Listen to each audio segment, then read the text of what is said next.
Sa isang maliit na bayan na nababalutan ng kadiliman, may mga lihim na walang nangahas na magsalita. Dito, ang kapangyarihan ay hindi lamang nasa kamay ng mayayaman, kundi pati na rin sa kamay ng mga nilalang na inakala ng mga tao na umiiral lamang sa mga alamat. Ako si Red, at ito ay hindi ang aking kwento. Ito ang kwento ni Milana, ang babaeng luya na pinagtawanan ng buong bayan hanggang sa bawat tawa ay nagiging hiyawan ng kilabot. Kilala ko si Milana simula bata pa ako. Nawalan siya ng ama bago niya maalala ang mukha nito, at pagkatapos ay sa edad na 15 namatay ang kanyang ina sa isang misteryosong aksidente. Tinatawag ito ng mga tao na aksidente sa trapiko, ngunit alam ko hindi lahat ng nangyayari dito ay dulot ng tao. Lumaki si Milana na napapalibutan ng mga panunuya, mapanghamak na tingin at takot. Sa paaralan, ang nanguna sa pagpapahirap ay si Evay, anak ng alkalde, maganda, mayaman at malupit. Ngunit si Milana ay hindi ang uri na lumaban. Tahimik siyang nagtiis at iyon ang pinakanatakot ko. Dahil sa bayang ito, ang katahimikan nagdulot lamang ng mas maraming pagdanak ng dugo. Akala ko noon ang pinakamasamang bagay na magagawa ni Evay ay ang pahiran, sirain, o paiyakin si Milana sa gitna ng bakuran ng paaralan. Pero nagkamali ako. Ganap na mali. Dahil isang gabi nang ang buwan ay tumaas at ang hangin ay umuungol sa mga puno, nakita ko ito. Ang tinawag ng mga taga-nayon na isang aswang. Ang dambuhalang itim na pakpak nito ay napunit sa buong gabi. Ang mga mata nito ay namumula ng mga baga at ang mga kuko nito ay basang-basa sa dugo. Hindi lang ito kumitil ng buhay ng tao, kinuha nito ang pinakamalalim na lihim ng bayang ito, ang lihim na nakatali sa Milana. Kung sa tingin mo ay kwento lang ito tungkol sa buling wala kang alam. Dahil ang sumunod na nangyari, naging bangungot ang aking bayan kung saan walang makakatakas. Sa bayang ito, ang kalupitan ni Evay ay hindi tumitigil sa panunuya o mapanlait na tingin. It's a hidden storm, directed at Milana every day, every hour. Umalinggaw ang sigaw ni Milana sa morning market. Luya, bawang, sibuyas, herbs maayos na nakaayos sa lumang tarpaulin. Ngunit ilang maingay na yapak lang ang lumitaw, agad na nabasag ang payapang kapaligiran. Si Evay nakasuot ng purong puting damit, high heels na humahampas sa maputik na lupa, kasunod ang dalawang kaibigan at isang bodyguard na nakasuit. Ngumiti siya, ang ngiti ng isang taong alam na alam niya kung ano ang kanyang sisirain. Oh, anong amoy to? Ba't amoy ng kahirapan? Malakas na sabi ni Evie para marinig ng buong row ng stalls. Isang sipa. Ang basket ng luya ay gumulong sa lupa, gumulong sa itim na kanal. Nagtinginan ang mga tao sa paligid, ang iba ay umiling ngunit walang nangahas na makialam. Ako, Red, nakatayo sa dulo ng row, nakakuyom ang mga kamay ko. Gusto kong magmadali, ngunit sinabi ng aking ina, piliin ang tamang sandali o mawawala sa iyo ang lahat. Nang hapong iyon, tahimik kong sinundan si Milana habang siya ay nagdahilan sa banyo ng paaralan. Ilang segundo matapos pumasok si Milana, nawala si Evie at ang dalawa niyang entourage sa hall. Naramdaman kong may mali. Tunog ng pagbukas ng pinto. Tunog ng tsinelas sa tile floor. Tapos isang mahinang tawa. O andyan ang Ginger Princess, sabi ng boses ni Evie na parang pusang naglalaro ng daga. Isang pakikibaka. Isang tilamsik ng tubig. Nabulunan ang boses ni Milana. Dinikit ko ang tenga ko sa pinto. Binuhusan nila ng detergent ang buhok niya, saka hinihila ang uniforme niyang kamiseta hanggang sa mabasa ito. Binuksan ko ang phone recorder. Hindi dahil gusto kong itago ang ebidensya sa sarili ko, ngunit dahil alam ko na balang araw, ito ang tanging sandata para iligtas si Milana. Nang gabi niyon, nakinig ulit ako sa recording. Malinaw na umalingaw ang boses ni Evie at ng kanyang barkada. Tandaan mo bukas huwag kang mag-aral. Gusto kong nasa baba ka ng klase para malaman ng lahat kung sino ang pinakamagaling dito. Ngunit si Milana na natiling tahimik. Hindi isang salita ng protesta. Binaba ko na ang bigat ng puso ko. Alam ko na ang pananahimik na ito ay hindi dahil sa mahina siya, ngunit dahil naniniwala siya na kung hindi siya lalaban, titigil sila. Ngunit sa bayang ito, hindi tumitigil ang mandaragit habang humihinga pa ang biktima. Isang gabi, nang ihatid ko siya sa bahay, biglang sinabi ni Milana, "Red, naisip mo na ba na isa ka lang batik ng alikabok? Kahit anong pilit mo katawa-tawa ka lang sa iba." Natahimik ako. Ang mga dilaw na ilaw sa kalye ay nagpapaliwanag sa kanyang mukha.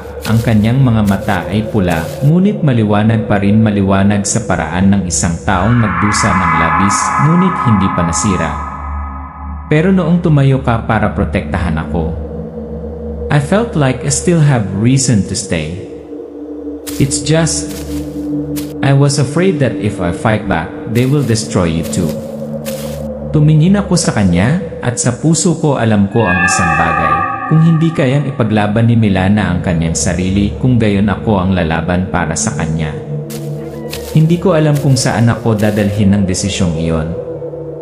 Ngunit alam ko mula sa sandaling iyon, ang kwento sa pagitan namin ni Milana ay hindi na tungkol sa mga nananakot. Dahil isa pang kadiliman ang nagsimulang magbigay ng pansin sa amin. Gabi na noon. Biglang tumahimik ang daan pauwi, wala ng sasakyan, wala ng tao. Dahan-dahang naglakad si Milana sa tabi ko, hawak-hawak ng mahigpit ang cloth bag, ang amoy ng mamasa-masa na lupa pagkatapos ng ulan na may halong amoy ng luya mula sa bag ay nagpatahimik sa akin hanggang sa makarinig ako ng isampal-sampal. Natunog mula sa itaas. Tumingala ako. Isang higanting itim na anino ang lumipad sa liwanag ng buwan. Ang mahahabang pakpak nito ay tila nakatakip sa kalangitan. "Red, may naririnig ka ba?" Nanginginig ang boses ni Milana. Hinawakan ko ang kamay niya, hinila ko siya palapit sa pader. Pareho kaming naghahabol ng hininga. Pagkatapos isang malakas na hiyawan ang umalingaw-ngaw mula sa dulo ng eskinita. Sa isang segundo, ang itim na anino na iyon ay lumundag. Ang mga kuko nito ay humawak sa isang lalaki. Ang nakilala kong si Brando, ang alipors na lumahok sa pag-atake kay Milana sa banyo. Ang tunog ng mga sirang buto, ang tunog ng punit na laman. Tumalsik ang dugo sa dingding, ilang metro lang ang layo sa akin. Tumayo ako, natulala. Itinaas ni Aswang ang kanyang ulo. Nakatutok sa akin ang mga pulang mata nito pagkatapos ay dumaan sa Milana. Naramdaman ko ang lamig na dumaloy sa aking gulugod, parang may isang hindi nakikitang kamay na pumipisil sa aking lalamunan. Naglakad ito pabalik dahan-dahan. Sa bawat pag-scrape ng mga kuko nito sa lupa, tumitili ang metal na parang humihila sa lapida. Pinisil ni Milana ang kamay ko. Ramdam ko ang panginginig niya. Ngunit imbes na umatake, tumagilid ang ulo nito, suminghot sa paligid namin at pagkatapos ay lumipad, nag-iwan ng malamig na hangin at masangsang na amoy ng dugo. Tumakbo kami pauwi. Ngunit makalipas lamang ang ilang oras, si Milana ay nagsimulang umubo ng marahas, pagkatapos ay bumagsak. Dinala ko siya sa ospital. Sabi ng doktor, maraming dugo ang nawala sa kanya, kailangan ng pagsasalin ng dugo kaagad, ngunit bihira ang uri ng dugo niya, mahirap hanapin. Nang hindi nag-iisip, dali-dali akong pumasok sa lab. Nang ipahayag ng doktor, ang mga uri ng dugo ay magkatugma, nakaramdam ako ng kakaibang pakiramdam, kaluwagan, ngunit takot din. Ang bono sa pagitan namin ni Milana mula ngayon, hindi na masisira. Habang natutulog si Milana, umupo ang aking ina sa tabi ko at bumulong. "Red, alam mo kung ano ang nakita mo, di ba?" Tumango ako. Ang bayang ito ay itinago ang kanilang pag-iral sa loob ng daan-daang taon. Bawat pagkawala ay magkakaugnay. Ngunit walang sinumang maglalakas loob na magsalita, dahil kapag binuksan mo ang iyong bibig ito ang susunod. Napatingin ako kay Milana, malamig pa rin ang kamay niya. I swore kung ano man yon, hinding-hindi na siya muling hahawakan ito. Hindi ko alam kung bakit tayo dinaanan ng halimaw na yon. Pero alam ko simula pa lang ito. At sa lugar na ito, kapag tinawag ng kadiliman ang pangalan ng isang tao, maya-maya ay kailangang sumagot ang taong iyon. Ngayong gabi ang aking munting bayan ay nakasuot ng napakagandang gown. Pero alam ko sa likod ng mga dilaw na ilaw at peking pagtawa, may kadiliman pa ring naghihintay na sumikat. Naglakad kami ni Milana papunta sa malaking bulwagan. Ang mga maliliwanag na chandelier ay nakasabit sa itaas na nagbibigay liwanag sa marmol na sahig. Kabilang sa karamihan ng mga terno, mga damit panggabi ay si Albert. Lumapit siya, umiti at inabot kay Milana ang isang bouquet ng purong puting bulaklak. Milana, iba ang itsura mo ngayon. Sabi ni Albert, ang init ng boses niya. Namula si Milana, bahagyang yumuko, salamat ako. Ngunit nang sumulyap sa akin ang kanyang mga mata, may kumislap, isang hindi nababasang tingin, parehong palakaibigan at maingat. Sa buong gabi, napansin kong umiiwas si Albert sa mga estranghero. Sa tuwing may nagbabanggit ng kamakailang pagkawala, bahagyang naninigas ang kanyang mukha. Habang nakikipag-chat si Milana sa isang matandang kaibigan, nilapitan ko si Albert. Alam mo ang tungkol sa mga aswang, right? Tumigil siya, hinawakan ang kanyang inumin hanggang sa pumuti ang kanyang mga buko. Red, may mga bagay ang pag-alam ng sobra ay mas malaki ang aabutin mo kaysa sa buhay mo. Ang sagot ay hindi isang kumpirmasyon o isang pagtanggi. Umalingaw-ngaw, malamig at panay ang tunog ng mataas na takong. Pumasok si Evay, ang kanyang masikip na pulang damit, ang kanyang mayabang na ngiti ay buo pa rin, ngunit kitang-kita pa rin ang mahabang galos sa kanyang kaliwang pisngi, isang marka ng kanyang pakikipagtagpo sa aswang. O andito na rin ang Ginger Princess. At Red din, sumulyap si Evay sa amin, puno ng kamandag ang kanyang mga mata. Pinisil ni Milana ang kamay ko, pero bago pa ako makapagsalita, humakbang si Albert para pumagitna sa amin. Nagyelo ang hangin. Tumingin ng diretsyo si Albert kay Evay, mahina ang boses. Enough, Evay. Tonight is not the stage for your humiliation. Sino ka para makialam? Yung goal ni Evay. Lumingon si Albert kay Milana, puno ng emosyon ang kanyang mga mata. Kasi kapatid mo ako. Parang sasabog ang buong banquet hall. Natigilan si Milana, patuloy na umiling. Hindi pwede. Lumapit si Albert, nabulunan ng boses. Magkapareho tayo ng ina, ngunit magkaiba ang ama. Alam ko kung ano ang sumusunod sa iyo sa mahabang panahon. Hindi ka paganap na ulila. Maraming taon na kitang hinahanap at nang malaman kong nandito ka, nagpadala ako ng isang tao upang subaybayan ka. Hininaan ni Albert ang kanyang boses, ngunit sapat na malakas para marinig ng lahat sa paligid. Ang ama ni Evay ang may kinalaman sa sunod-sunod na pagkawala. Tinakpan niya sila ng kapangyarihan, sinisisi ang mababangis na hayop o aksidente.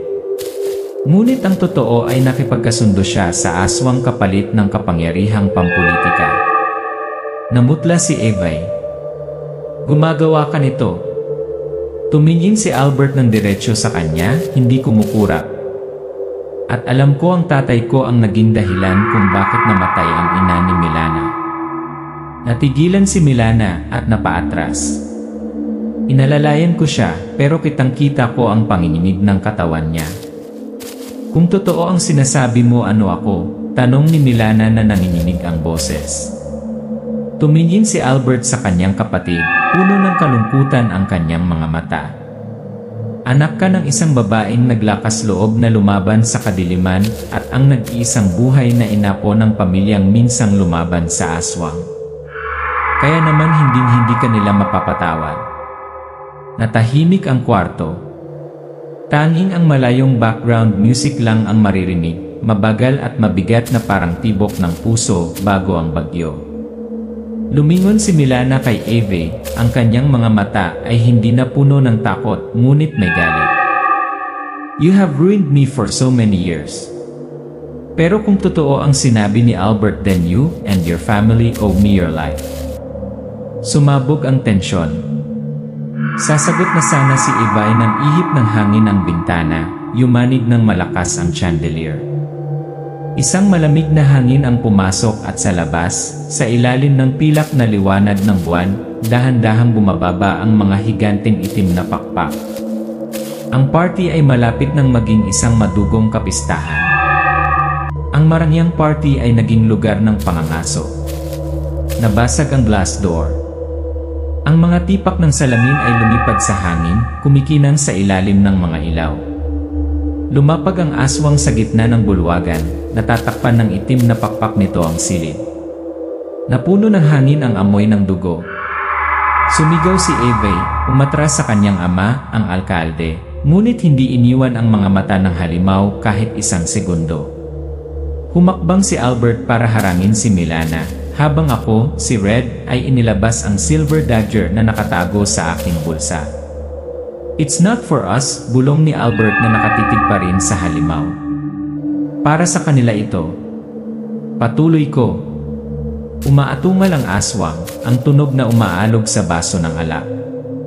Diretsyo nitong sinisingil si Eva at ang kanyang ama.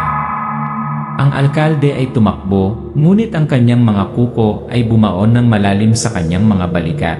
Hila-hila siya na parang isang sako ng mga bangkay. Ama! Sumigaw si Evay, ngunit huminto ito nang itagilid ng halimaw ang ulo nito. Ang mapupulang mga mata nito ay nakatingin ng diretsyo sa kanya na parang nagtatanong, ano ang naihasik mo para anihin ngayon? Ang hustisya ng tao ay nakabatay sa batas, ngunit ang hustisya ng dilim ay hindi. Hindi lang halimaw ang aswang. Ito ay ang berdugo ng mga kaluluwang namatay nang hindi makatarungan. Biglang nag-iba ng direksyon ng halimaw, sumuntok palapit kay Milana. Tumalon ako para harangin, hinila siya pabalik ni Albert. Ang mga pakpak nito ay humampas, pinalipad ako sa hapag ng piging, ang basag na salamin ay tumusok sa aking kamay ng masakit. Inilabas ni Albert ang isang pilak na baril, hinila ang gatilyo. Tumama ang bala sa kaliwang balikat ng halimaw, kaya napasigaw ito. Pasuray-suray akong tumayo, gamit ang punyal ko para putulin ang string ng chandelier. Ang metal ay tumili, ang chandelier ay bumagsak ng diretsyo sa likod nito, isang malakas na kalabo. Milana! Tumakbo ka! Sigaw ko, pero tumayo siya, nanlalaki ang mga mata. Kung tatakbo ako, hahanapin ako nito magpakailanman. Nanginginig ang boses niya pero determinado. Lumingon ang aswang, humihina. Hindi nito pinatay si Milana, tumingin ito ng diretsyo sa kanya, pagkatapos ay kay Eve at sa kanyang naghihinalong ama. Sa mga pulang mata na yon, nakita ko isang pagpipilian. Pagkatapos, lumiko ito, hinukay ang mga kuko nito ng mas malalim sa dibdib ng alkalde, naglabas ng isang bagay at ibinagsak ang katawan sa lupa. Sigaw ni Eve sabay yakap sa ama, ngunit natakpan sila ng mga higanteng pakpak. Isang nakakadurog na sigaw at nawala ang dalawa sa gabi. Kinaumagahan, napuno ang bayan ng balita na ang alkalde at ang kanyang anak na babae ay nawala ng walang bakas. Walang nangahas magbanggit kagabi. Walang nagtanong. Walang sumagot. Lahat bumalik sa kapayapaan. O hindi bababa sa tila ganoon. Naglakad kami ni Milana sa pamilyar na landas, sinasala ng sikat ng araw sa mga puno. Ngunit nang tumingala ako, nakita ko ang isang madilim na anino na dumausdos sa kalangitan. Mga higanteng pakpak. Tapos wala na. Pinisil ko ang kamay ni Milana. Kahit anong kadiliman ang bumalik, hindi ko hahayaang hawakan ka nito. Umiti siya, ngunit may takot sa kanyang mga mata na alam kong hindi na mawawala. Dahil sa bayang ito ang dilim ay hindi namamatay. Naghihintay lamang ito hanggang sa may makalimot nandoon pa rin.